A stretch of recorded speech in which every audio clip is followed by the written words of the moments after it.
Olá, tudo bem com você?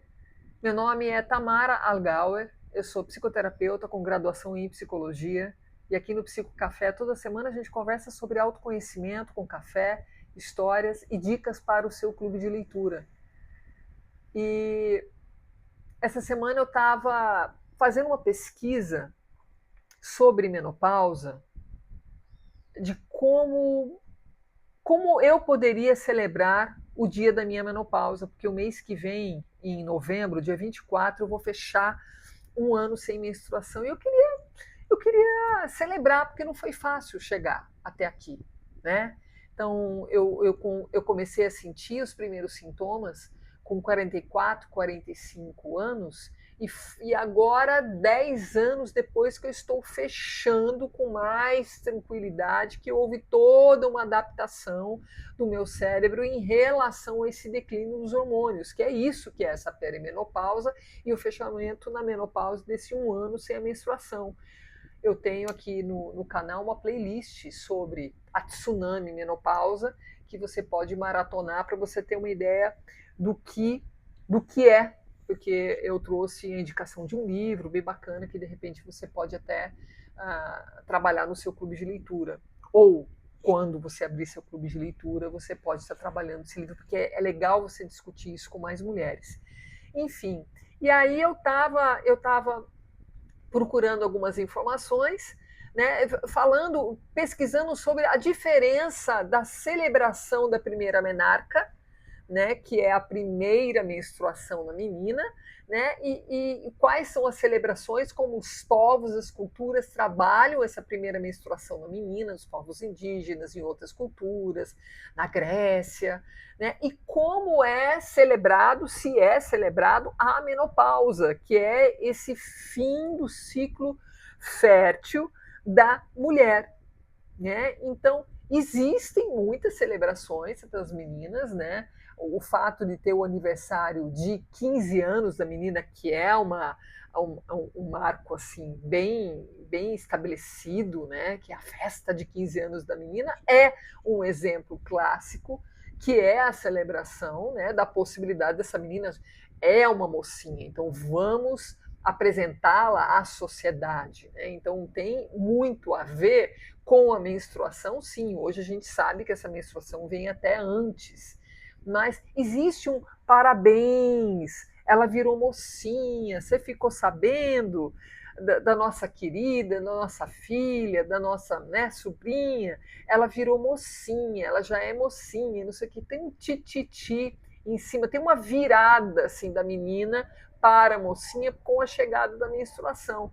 E para nós, né, mulheres de meia idade, mulheres cinquentonas, né, que chegam na menopausa, né? Como é que é recebido? Né? Como é que é celebrado?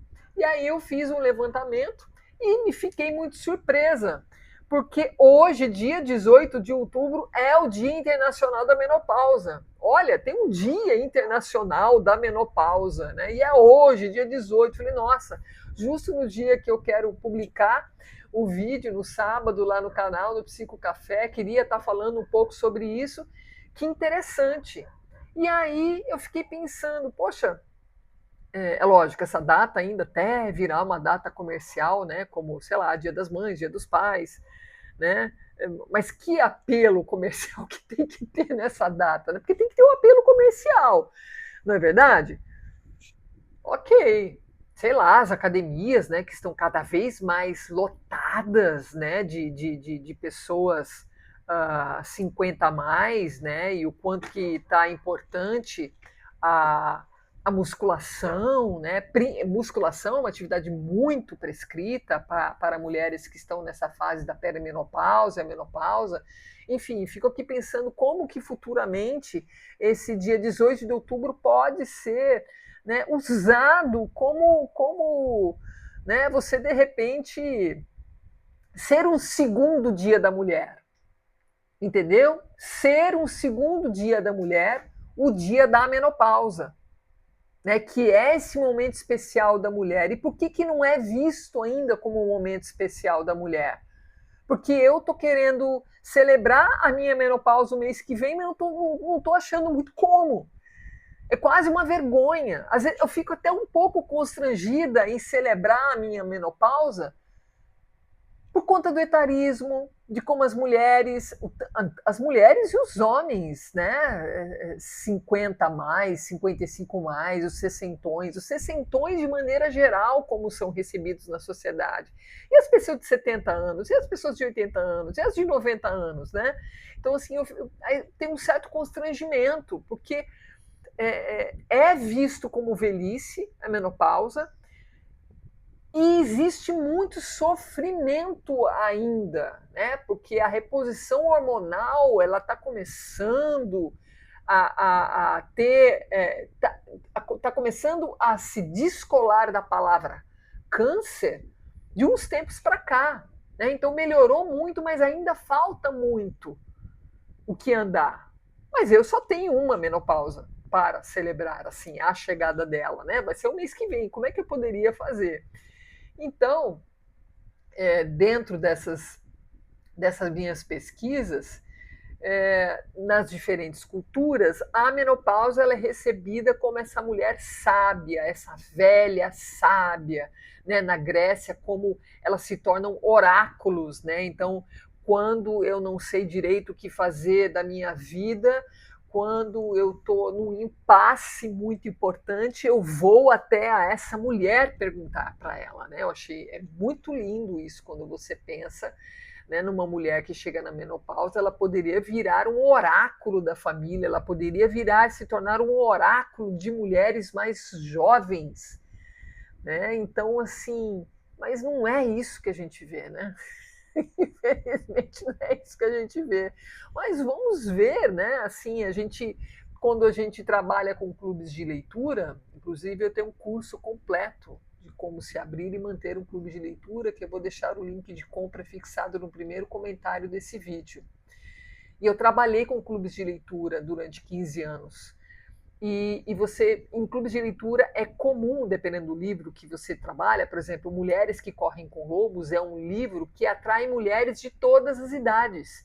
E é de uma riqueza muito grande, porque numa mesa de café, os meus encontros eram sempre em cafeterias. Você encontra mulheres de 25 anos, de 35 anos, de 45 anos, sabe, 60 anos, 65 anos, mulheres perto dos 70, todas na mesma mesa, tomando café, de uma forma muito respeitosa, sabe? Por conta de um livro épico, que é o Mulheres que Correm com Lobos, e ali você percebe a potência, a coisa deliciosa que é o encontro de mulheres de diversas idades e todas numa busca de autoconhecimento, ali pensando no seu feminino, no seu lugar na sociedade, cada uma com o seu sofrimento. Algumas já são mães, outras não são, outras já são avós, outras não querem ter filhos, outras estão no terceiro casamento, outra nem pensa em se casar, né? Então é uma riqueza. Então, nesses clubes de leitura, eu percebia a força que é um livro, por exemplo, sobre sagrado feminino, que na atualidade é onde, dentro do movimento feminista, né? E todos esses ciclos sagrados de resgate do feminino, de exaltação da mãe terra, que são termos que você pode estar dando uma pesquisada tanto aqui no YouTube como no Google para você entender, são movimentos após a chegada da Igreja Católica que deu uma abafada em todos esses rituais muito antigos. A Igreja Católica ela chega e fala assim, não, olha, para com tudo isso e agora só é a nossa maneira de ser, de falar, que tem a ver com o sagrado. Isso que vocês fazem não é sagrado. Mas, né, a coisa está sendo resgatada. E é aí que entra não só esse resgate todo do feminino, como o resgate do feminino enquanto sabedoria, serenidade, história, percurso e peso. E aí o peso vai para as velhas, vai para as bruxas, né?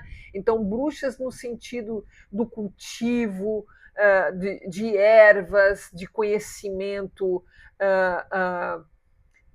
da natureza, dos chás, das comidas caseiras, do encontro com a natureza, das benzedeiras, das rezas, dos cânticos, das histórias, né, com metáforas, com alertas em volta da fogueira, do fogo, resgate do fogo, das velas, do vento, da água, do mar, dos rios, das cachoeiras, entende?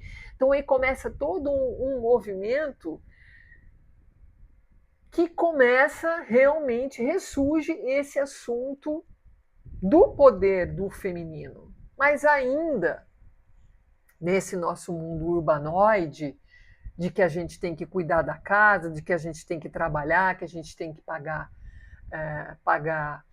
conta, né, dos boletos e os apartamentos cada vez menores, né, e a diminuição de praças, de áreas verdes, a gente fica pensando assim, o que a gente vai fazer no sentido de que ritual que eu poderia fazer se eu não tenho nenhum jardim em casa, né?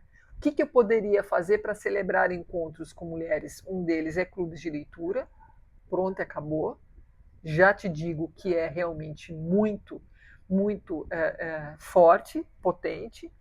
Né? E outra maneira é você se encontrar para comer alguma coisa, nem que seja tomar um café, comer uma tapioca, um café com pão de queijo, e de repente sugerir ali um exercício de escrita com papel e caneta, onde você poderia estar escrevendo uma carta de agradecimento à mulher que você foi. Entende? Porque agora, né, existe a possibilidade de você se tornar uma outra mulher. A sociedade olha de um jeito diferente. Você talvez já tenha percebido que tem algo de diferente em você e tá tudo bem.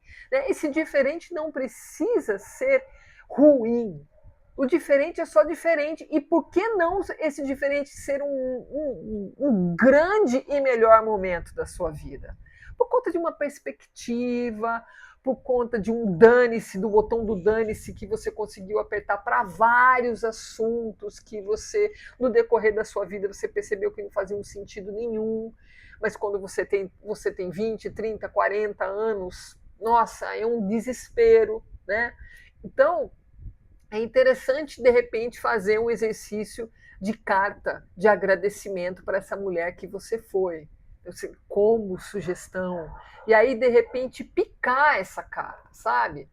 Picar, colocar numa tigela bem bonita, né? E ali conversar como foi a sensação. Não precisa ler a carta. Não precisa ler a carta, que talvez ali você queira se despedir de aspectos seus que não valem abrir numa mesa de café, entende? Então, assim, uma coisa é você compartilhar a experiência, como foi escrever, como foi estar com elas ali. Outra coisa, vou ler minha carta. Sabe? Não é. A não ser que você tenha um nível de intimidade absurdo, ou você pode abrir para algumas pessoas, caso alguém queira. Mas perceba, não é essa a intenção. A intenção é você entrar em contato com a experiência e picar essa carta, porque é uma coisa só entre você e a mulher que você foi. Entende? E tá celebrando isso com essas amigas, com essas mulheres nessa mesa. E às vezes é só você e mais uma amiga. Às vezes é você e uma irmã. Entende? Às vezes você e um irmão. Ok. Entende? Não tem problema. Pode trazer uma figura masculina para a mesa. Né? Uma pessoa importante, um homem importante que foi na sua vida. Entende? Se tem a ver como base do seu feminino. Entende? Enfim, aí eu separei aqui 3 perguntas que de repente você pode responder, caso você queira, ou levar essas perguntas para o seu encontro, num clube de leitura, né, que você esteja já realizando para celebrar aí a semana do Dia Internacional da Menopausa e para você responder. Né? Então eu vou deixar na descrição desse vídeo. A primeira pergunta é: o que eu posso soltar nessa nova fase da minha vida que não me serve mais? Segunda pergunta: que força ou sabedoria eu descobri em mim com essa transição, com essa mudança? E a última pergunta: como posso me honrar hoje como a mulher sábia que estou me tornando? Enfim, e outra sugestão de exercício muito bacana também é, numa roda de amigas, caso você tenha o livro Mulheres que Correm com Lobos, ou uma delas tenha o livro Mulheres que Correm com Lobos, basta um livro só. E cada uma na mesa abrir aleatoriamente o livro, né, e ler um parágrafo ou dois, aleatoriamente, como se fosse um oráculo. Ler, fechar, passar para a próxima e assim sucessivamente na roda toda, e depois, tomando café, conversar sobre os insights e o que achou mais interessante nessas leituras. É um exercício muito bacana, você não precisa ler o livro todo, mas entrou em contato com alguns parágrafos, porque ela escreve muito bem, a autora do livro Mulheres que Correm com Lobos. Então eu deixo mais essa sugestão. Me fala, o que você está pensando em fazer? O que você me sugere para a minha celebração? O que eu podia fazer de legal para celebrar a chegada da minha menopausa? O que você me dá de ideia? Hã? Bom, já se inscreve no canal, fica aqui comigo, que toda semana a gente de repente tem um bom papo, e já curte esse vídeo também, por favor. Beijos e até o próximo vídeo.